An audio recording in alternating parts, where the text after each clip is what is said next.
Pugis, ako muli si dito, Alberto Paisan ng Dali Marianas Garden. Si-share ko naman po sa inyo ngayon kung paano ang gagawin sa mga maliliit pa lang natin mga bougainvillea para pag namulaklak siya, hindi siya yumuyuko. Kagaya dito sa mga bougainvillea ko. Napansin nyo ito yung mga bagong repot ko na to. Napansin nyo po ito, oh. Mga bagong repot pa lang pero na-trim na siya. Ayun. Hanggang dito. Punta tayo dito.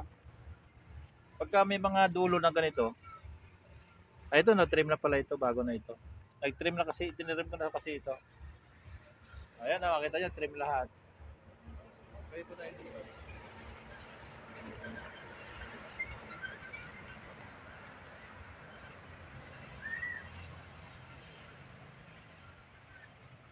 Wala na tayong maipakita, wala akong maipakita sa inyo na ititrim ko kasi na-trim ko ng lahat. Ayun na, nakita nyo mga putol-putol na yung mga dulo niya. Papakita ko sa inyo mamaya kung paano, bakit mahalaga yung natitriman na ganyan. Punta pa tayo dito. Ay, ito yung isa. Yung mga dulo na ganito, oh, trim na natin. Ganyan. Para siya lumago. At saka yung pagka, alam nyo, pagka natitrim na ganito, malakas lumaki yung puno. Isa pa, hindi siya mabubuwal. Yung mga mahapay-hapay na ganyan. Kahit yung mga bagong repot ko dito, oh, na mga tinimba ko, na mas malalaki dito.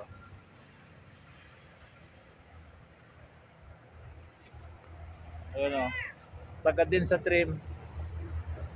Natriman ko na din lahat halos. Oh. Diba? Pakita ko sa inyo yung pagkakaiba ng yung natriman saka yung hindi natriman. Pagka hindi natriman ganito, oh. Nakita nyo, oh. Nakalaylay siya, oh. Hindi niya maitayo. Diba? Ito walang trim ito. Itong yellow na to. Pero kapag natriman siya, ganito siya, oh. Diba? Nakatayo siya kasi naputulan siya dito, oh. Ayan, oh. Kaya dito naputulan din dito. Kaya nakatayo siya. Diba? Kaya dapat ito, pag kasi pag may bulaklak na, nakakapanghinayang na putulan. Ito, oh. Nakapansin nyo. Kaya dito, oh, hindi rin siya naputulan. Ngayong may bulaklak na, nakakapanghinayang na putulan. Dapat dito siya naputulan dati, oh. Parang ganito ba? Pag meron kayo na ganito, yung mahaba na sanga na ganito, sample ko sa inyo. Putulan nyo na dito. Yan. Para pag namulaklak siya, dito lang sa taas. Makita nyo rin ito, oh. Nakayuko na, di ba? Kasi hindi niya kakayanin eh. Kasi maliit pa yung puno niya. Dapat siya naputulan dito. Para yung mga usbong niya dito, tumayo siya. Ito yung mga usbong. Ito, puputulan ko lang, kaya lang hihinayang lang ako. Baka mabibili pa. Kasi nagbebenta kami. Pero ang dapat dito, hindi ganito. Mali ito. Diba? Kagaya dito, oh. Nakatayo siya, di ba? So, ayan, ganyan sana. Nakatayo. Ito, Ginda Yellow ito eh. Ginda Yellow din ito. Magkamukha lang siya pero ang laki ng pagkakaiba niya, ano? Ang puno niya parehas lang, oh. Mas malaki pa nga ito. Kaya lang nakayuko naman. Dapat ito puputulan ko dito. Shoutout po tayo na shoutout sa iyo Rose Rason. Saka kay Lita Orojo Watanabe saka sa kanyang asawa na si Yoshinobu Watanabe. Saka kay Reynaldo Caday na masugid natin taga subaybay. Sir, shout out sa inyo. Ganito yung example pa. Kita nyo ito, oh. Nakatayo siya, di ba? Kasi naputulan dito, ayan, oh. Naputulan din dito, ayan, oh.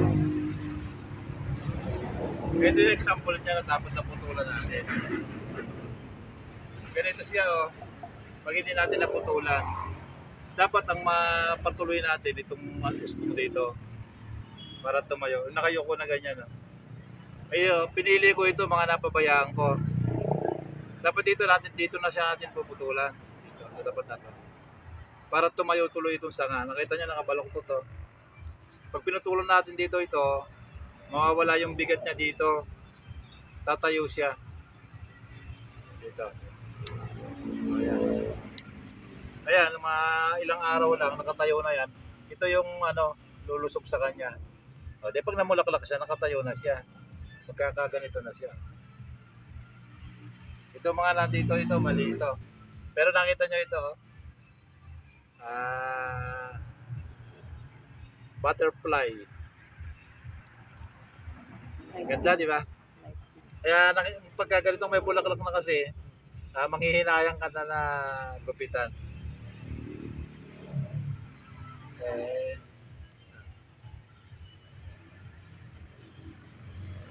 Lahat ng mga nanonood sa akin shout out sa inyong lahat. Pero kung may mga request kayo na shout out ko kayo, sabihin nyo lang, shout out natin sa mga susunod ko pa ng mga video. Dito sa video ko nato kayo magpa-shout out para kasi iba, babalikan ko pa, hindi ko mahirap mahanapin. Dito na sa video ko na ito, mag-comment kayo, mag-like. At yung mga baguhan pa lang sa channel ko, kung mahilig kayo sa mga bougainvillea, lalo yung gusto nyo, maliit, malaki, lahat. Alam natin, matututunan nyo yung mga dapat gawin para mapaganda natin. Dahil sa mga ganito. Ito nga sabi ko sa inyo, pagka the best yung kasi pagka maliliit pa lang, sanayin na natin sa pagtitrim. Kahit yung malalaki din, kailangan nila triman natin. Pero number 1 sa maliliit, para medyo maganda pagka kumpul-kumpul na. Nandito na lang at maraming salamat sa patuloy na panonood nyo. Yung mga baguhan pa lang, yung subscribe, nasa baba lang. Mag-subscribe na kayo. Pindutin nyo yung bell para lahat ng mga video ko mga susunod. I-notify kayo na YouTube para mapanood ninyo. Nandito na lang at maraming salamat.